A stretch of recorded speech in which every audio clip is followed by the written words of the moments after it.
Chapter 5, we're on pages 122 and 123. 122, again, just gives us the objectives of the chapter, some pronunciation of PTC, some of the structures we're going to be studying, the O to UE stem changers, present progressive, uses of ser and estar, for example. On 123, we learn about Guatemala and El Salvador. You can see the map there of Central America, just south of Mexico. We got Guatemala, and just south of that, we got El Salvador. And we got the texts in Spanish. I'll do the text in Spanish and then in English for each one. So here's, the title of the chapter is Las Comidas, meals, or foods, depending on how you're using it in the context.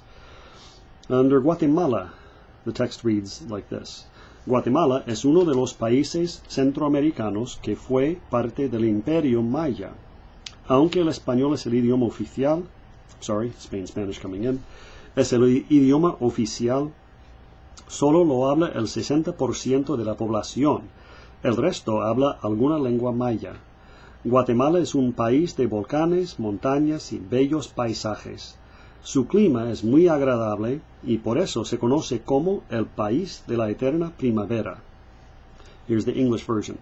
Guatemala is one of the Central American countries that was part of the Mayan Empire.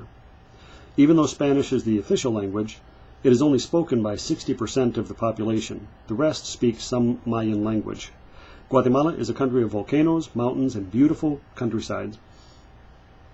Its climate is very pleasant, and that's why it is known as the country of the eternal spring. Under El Salvador, we have in Spanish, El Salvador es el país más pequeño de Centroamérica, pero es el más densamente poblado. Tiene más de 6 millones de habitantes en un área aproximadamente del tamaño del estado de Massachusetts. En El Salvador hay más de 200 volcanes y por eso lo llaman la tierra de los volcanes. Here's the English. El Salvador is the smallest country of Central America, but it's also the most densely populated. It has more than 6 million inhabitants in an area approximately the size of the state of Massachusetts. In El Salvador, there are more than 200 volcanoes, and that's why it is called the land of volcanoes. The pictures are, let's see, the picture on the left of the map is Palacio de Gobierno en la ciudad de Guatemala, which is the government palace in the city of Guatemala.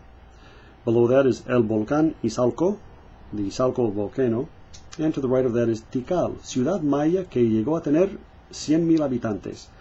That's Tikal, the ruins of Tikal, a Mayan city that had at one time, way in the past, 100,000 inhabitants.